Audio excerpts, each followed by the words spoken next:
secret tips and strategies that the best players use to win every single game inside of Roblox Bedwars. Also, subscribe. Now, for the first strategy, we have the early game diamond sword strategy, which is even better with the new Season 9 error system.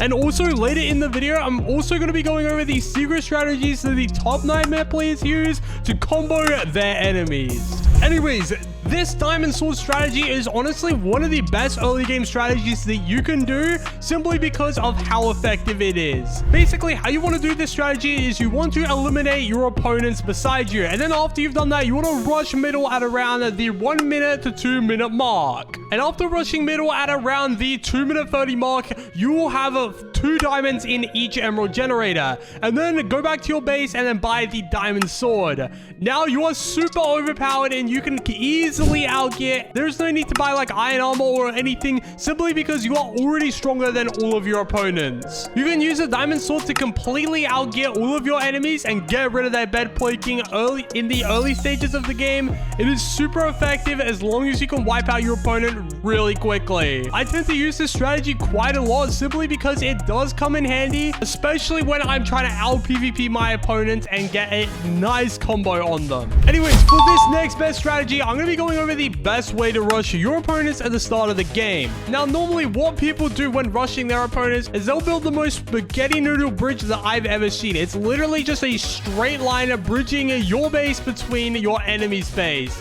And yeah, if you couldn't guess already, this sucks. This is the worst way to bridge in Bedwars. Now, the reason why this is so bad is because your enemies, if your enemies defeat you, they can just easily rush you back and they'll have a nice, easy head start to build over you and destroy you. So instead, what you want to do is before actually reaching their base, you want to tower up at least 4 blocks. That way, you can easily jump down without taking any full damage, by the way, and easily get a nice combo on your enemies. And if your enemies are silly enough to actually approach the bridge, you can easily jump behind them and then absolutely destroy them with the easiest combo that you'll ever see. Honestly, I don't know why I don't see more people doing this. This is actually genuinely the best early game strategy. If you do this, you'll win 50% more of your PvP fights, and the people that don't do this are just giving you a free bridge to their base, which is super handy, I guess. Anyways, for the next big strategy, I want to go over the sneakiest way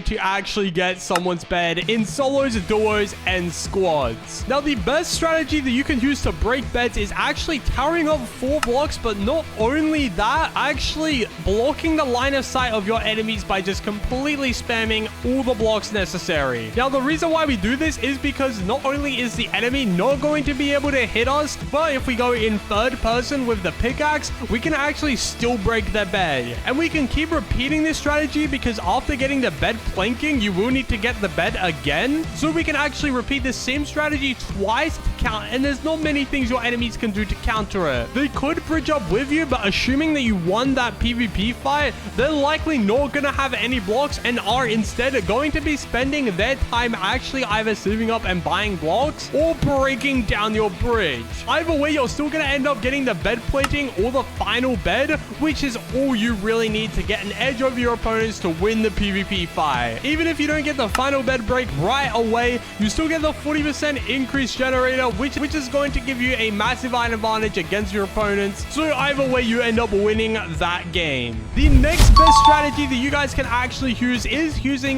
the correct kits in your Bedwars game. So if you guys actually use like a PvP kit or something like that, or literally just any meta kit, you're gonna get a massive advantage over your opponents. Because especially nowadays, kit metas mean so much now that we don't have the forge anymore. The kits are going to be the underlying thing that's going to give you an edge over your opponent at all stages of the game. But you may be wondering to yourself, hang on a second, I don't have any kits. What can I do? Well, let me tell you guys a little secret that I have going on this channel, alright? So literally all of my subscribers lately have been getting themselves free kits and battle passes because they've been early to my videos. So if you do want to get yourself yourself like any sort of kit or battle pass, and if you just happen to be early to this video, comment your username down below with what kit you want, or if you want a battle pass. And if you're not already, make sure you are subscribed, you like this video, and you're early to my videos. Anyways, I did tease this towards the start of the video, but there is a very secret godly combo strategy that you can use against your opponents. I'm sure you guys know how Bedwars combat system works. Basically, you just hover your mouse over your opponents, and then it will register hits. It's pretty straightforward. It doesn't get much simpler than that. But you can actually use this to your advantage if you are using a movement-based kit. So if you're using something like the Electra or the Uzi kit, you can actually use the dash ability to go behind your opponent and then do a 180-degree turn to get a double hit on your opponent. That way, your opponents are not going to be registering any hits off of you because you're literally behind them, and you're going to get an extra couple hits off to ensure that you win that fight. If you always want to win your PvP fights, I would strongly recommend using this strategy. And even if you don't have a movement-based kit, you can use something like the telepulse to do the exact same thing. A one-hit difference means everything nowadays, with everyone being reverted back to 100 HP and all of the swords still doing a crazy amount of damage. So you obviously want to focus on getting as many hits off of your opponent as possible. Anyways, let's go over the next best strategy to actually win in your PvP fights, and that's using the fireballs and bows to get extra damage off of your opponent. Now, this is a pretty common sense strategy, but I did want to go over it still because it is still so viable. And if you are like someone new to the game, or even if you're a more experienced player and just sort of forgot about this, make sure you are stocked up on your fireballs and your bows just to get some extra damage off of your opponents every now and again. It's always important to be dealing the most amount of damage, and even if you're not necessarily killing your opponents, at least you're getting some extra health before you even engage in the fight. Now, this won't ensure that you win every single PvP fight, but it at least gives you a little head start on getting your opponents out of the game. And who knows, maybe your opponent is really low on HP and you just happen to use the extra damage to finish them off. Anyways, the next best strategy, if you guys don't like PvP, this strategy is definitely for you, and that is being a resource hog with the metal detector kit. Now, this is a really good strategy if you're not too great at PvP and you just sort of want to lay back and just get a bunch of resources and get super stacked, because the metal detector kit, even though it has gone through so many nerfs, it's still such a great kit. I always like using this kit in ranked purely because I can always ensure that I am outgearing all of my opponents, and it makes it a lot more easier to get the bed because I'm getting those extra resources and extra diamonds for my team, and it just helps out so much. And basically, to do this strategy effectively, all you need to do is just buy a crap ton of blocks and then just go hunting for your metal detector loot. And then obviously, once you get a little bit of loot, you teleport back to your base, you distribute the loot, and then you go out and do the exact same thing again. It's a really simple and easy process, and it's not too stressful if you just want to outgear your opponent and win some ranked games. Anyways, for this next best strategy, we're going to be going over the best strategy to get an infinite win streak. And you probably are expecting me to say some like dual strategy or something like that, or 2v2 strategy. No, I'm not going to be going over 2v2. I'm actually going to be going over the easier way to get it and a much more safer way, which is grinding a 30v30. Now, when grinding 30v30, make sure that you have a bed breaking in mind and bed defending in mind, because